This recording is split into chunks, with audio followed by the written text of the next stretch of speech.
Baik, gimana kabarnya pada hari ini? Alhamdulillah sehat semua ya. Apakah siap untuk mengikuti pelajaran pada hari ini? Wah, ibu dengar kurang semangat ya, masih pada ngantuk?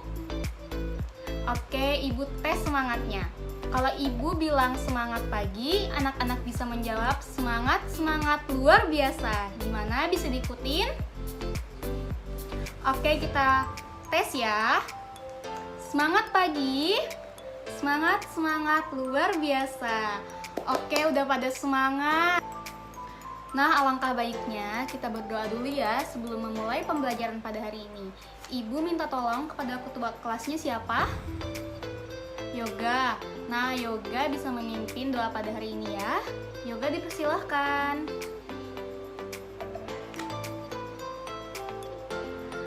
Anak-anak udah ngecek di Google Classroom.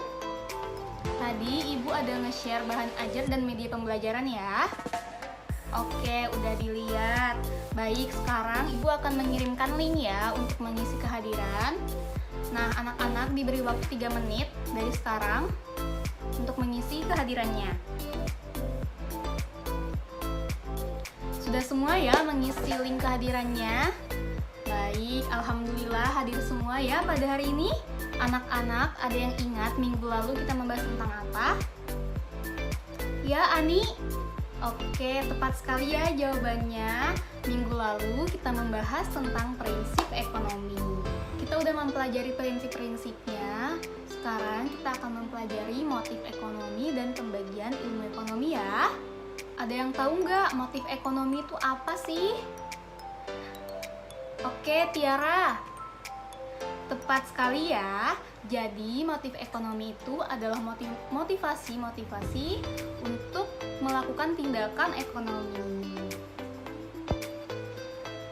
Nah, anak-anak silahkan dilihat di PowerPoint di depan. Itu ada tujuan pembelajaran. Nah, di sini siswa diharap dapat memahami motif ekonomi dengan baik. Yang kedua, siswa diharap dapat memahami pembagian ilmu ekonomi. Dan yang terakhir, tujuannya siswa dapat membuat sketsa atau mind mapping mengenai materi motif ekonomi. Itu nanti di bagian akhir pembelajaran sebagai tugas individu ya. Oke, tadi udah sama-sama menyimak ya, mengetahui apa saja sih tujuan-tujuan pembelajaran pada hari ini. Oke, next ada video pembelajaran yang anak-anak dapat amati dan pahami apa sih isi di dalamnya. Langsung aja kita tonton sama-sama ya.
Nah, setelah menyimak tadi, kita langsung membahas materi pada hari ini ya.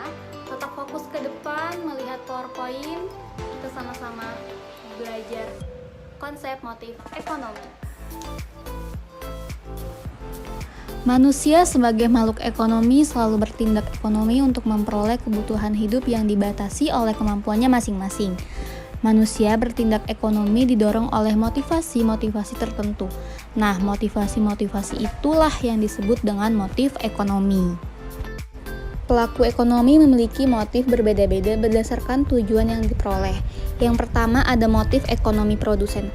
Apa aja sih tujuan produsen ini? Yang pertama, memperoleh keuntungan sebesar-besarnya. Yang kedua, mencari kekuasaan ekonomi. Yang ketiga, menunjukkan eksistensinya di lingkungan sosial. Yang keempat, membantu sesama melalui kegiatan sosial. Dan yang terakhir, memperoleh keadaan. Ada motif ekonomi konsumen. Apa tujuannya? Untuk memenuhi kebutuhan, mencari kepuasan optimal, dan meningkatkan status sosial dalam bermasyarakat. Nah, yang terakhir ada motif ekonomi distributor. Distributor adalah orang atau perusahaan yang menyalurkan barang dan jasa dari produsen kepada konsumen. Oke, next kita masuk ke motif ekonomi dibagi menjadi dua macam. Yang pertama ada motif intrinsik dan yang kedua ada motif ekstrinsik. Apa sih motif intrinsik ini? Motif yang berasal dari dalam diri sendiri. Contohnya, Ana membantu korban banjir karena munculnya rasa simpati dari dalam hatinya. Nah, sedangkan motif ekstrinsik adalah motif yang berasal dari luar. Contohnya, Ali menabung uangnya di bank karena semua teman-teman kelasnya melakukan hal yang sama. Oke, kita masuk ya ke pembahasan yang kedua, yaitu pembagian ilmu ekonomi. Nah, di sini ada pendapat beberapa para ahli dan ditinjau dari segi pendekatan. Yang pertama ada Stonir and Douglas di dalam pengantar bukunya yang berjudul A Textbook of Economic Theory membagi ilmu ekonomi atas tiga. Yang pertama ada Descriptive Economy atau ekonomi deskriptif, Economic Theory atau teori ekonomi, dan Applied Economics atau ekonomi terapan. Nah, yang kedua ada dari Profesor J.C. Rietveld di dalam bukunya yang berjudul Pengantar Ilmu Ekonomi Perusahaan, membagi ilmu ekonomi atas dua. Yang pertama, ekonomi sosial atau ekonomi umum, dan yang kedua ada ekonomi perusahaan. Nah, yang terakhir nih ditinjau dari segi pendekatan atau analisisnya. Ilmu ekonomi dapat dibagi atas dua, yang pertama, teori ekonomi makro, dan terakhir, teori ekonomi mikro. Oke, untuk PowerPoint-nya sudah selesai. Lanjut ya. Ibu juga mempersilahkan anak-anak ya, boleh anak-anak mau membaca dari berbagai sumber untuk menambah pengetahuannya mengenai materi hari ini, yaitu motif ekonomi dan pembagian ilmu ekonomi. Nah, apakah ada yang ingin ditanyakan mengenai materi tadi yang ibu telah tampilkan di PowerPoint? Ayo unjuk tangannya. Oke, Lisa, silahkan. Oke, terima kasih ya. Pertanyaan Lisa tadi, Bu, selain contoh yang disebutin di video tadi, apakah ada contoh lain, Bu, mengenai motif membantu sesama atau motif sosial? Oke, langsung Ibu jawab ya. Contoh lainnya ada dua, Ibu contohkan. Yang pertama, contohnya itu Lisa mengikuti bakti sosial untuk membantu korban bencana alam yang terkena banjir di daerahnya. Nah, itu termasuk tindakan sosial.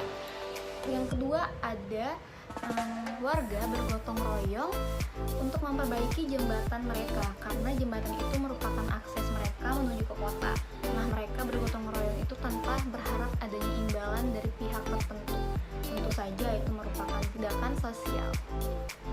Apakah udah jelas, Lisa?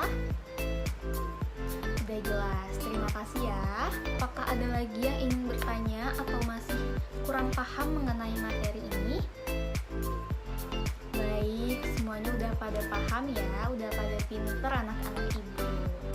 Nah, ini kalian akan membentuk kelompok untuk nama-namanya dan topiknya ibu udah share ya di WA group tadi. Kalian bisa cek nama-nama kalian tuh ada di mana. Baik, udah dilihat ya, udah dicek masing-masing namanya ada di mana. Ibu telah menyediakan breakout rooms untuk anak-anak berdiskusi dengan teman kelompoknya mengenai topik yang telah ditentukan. Tugasnya, tuliskan contoh motif-motif dari masing-masing topik yang ibu kasih sesuai dengan kelompoknya. Waktunya 10 menit, nanti kalau udah selesai 10 menit, anak-anak kembali ke ruang utama ya untuk mempresentasikan hasil diskusi kalian. Nah, udah selesai ya waktu diskusi dengan kelompoknya masing-masing. Sekarang ibu mau nanya nih, untuk kelompok 1, apakah ada kendala dalam diskusi tadi? Bagus, tidak ada ya, tidak ada kendala di dalam kelompok 1. Kalau kelompok 2 gimana? Kendalanya apa? Baik, tidak ada juga ya. Wah, kalian sudah pinter nih diskusi dengan kelompoknya masing-masing, kerjasamanya mantap. Oke, sekarang ibu minta kepada satu orang perwakilan dari kelompoknya masing-masing mempresentasikan hasil diskusinya ya. Nah, tadi kita udah sama-sama dengar hasil diskusi dari masing-masing kelompok ya. Sekarang ibu mau menyimpulkan dari masing-masing kelompok itu. Nah, hasil kelompok 1 tadi tepat sekali ya. Jadi seorang manajer itu tidak henti-hentinya bekerja dengan keras untuk mendapatkan penghargaan dan dapat dikatakan dengan manajer yang handal. Tentunya dapat disegani juga oleh karyawan-karyawan yang lain. Nah, salah satu tindakan yang manajer itu lakukan juga untuk mendapatkan penghargaan dari perusahaan ataupun pemerintah. Nah, untuk kelompok 2 juga udah tepat jawabannya. Orang lurah melakukan tindakan seperti memperbaiki jalan, menyelenggarakan pengobatan gratis di kampungnya. Nah, dia berharap agar warganya itu memilih dia saat pemilihan kepala desa nanti. Nah, waktu diskusi dan presentasinya sudah selesai ya. Oke, sekarang ibu akan memberikan tugas individu yang akan dikerjakan di rumah masing-masing ya. Dikumpulkan pada hari Senin melalui WA Group. Oke, ibu mau ngasih kesempatan lagi untuk anak-anak yang masih belum paham mengenai tugas ini. Apakah ada? Oke, Mila, silahkan. Oke, tadi Mila menanyakan itu tugasnya dalam bentuk apa, Bu? Nah, tugasnya dalam bentuk Word ya. Kalian mengetik di Word dan dijadikan PDF lalu dikumpulkan melalui WA Group. Apakah sudah jelas semuanya? Baik anak-anak, ibu mau menyimpulkan sedikit ya mengenai materi pada hari ini. Tadi kita udah belajar, udah memahami apa saja sih motif-motif ekonomi. Yang pertama ada apa? Motif untuk memenuhi kebutuhan. Yang kedua, motif untuk membantu sesama atau motif sosial. Yang ketiga, motif untuk mendapatkan kekuasaan. Dan yang terakhir, motif untuk mendapatkan penghargaan. Nah, selain motif, tadi kita membahas tentang pembagian ilmu ekonomi. Pembagian ilmu ekonomi ada berapa sih? Ada apa saja? Ekonomi deskriptif, ekonomi terapan, teori ekonomi, ekonomi makro, dan ekonomi mikro. Baik, ibu minta satu orang dari anak-anak perwakilan ya untuk merefleksikan kegiatan pembelajaran kita pada hari ini. Ya, Devi silahkan. Wah, terima kasih ya Devi. Tadi Devi mengatakan setelah mempelajari materi hari ini, ia dapat memahami apa saja motif-motif ekonomi. Dan kata Devi, setelah berdiskusi kelompok tadi, dia lebih bisa bekerja sama dengan baik dalam diskusi kelompok. Oke, Ibu rasa cukup untuk materi pada hari ini. Tetap semangat, tetap jaga kesehatan. Ini masih masa pandemi, jangan keluar rumah ya. Tetap menggunakan protokol kesehatan yaitu 3M apa saja. Menjaga jarak, mencuci tangan, dan menggunakan masker. Oke, Ibu minta kepada ketua kelasnya untuk berdoa sebelum menutup pembelajaran hari ini. Oke, dipersilakan. Oke, Ibu tutup ya. Terima kasih yang udah pada hadir. Semoga kita sehat-sehat selalu dan selalu dalam lindungan Allah Subhanahu wa Ta'ala. Wassalamualaikum warahmatullahi wabarakatuh.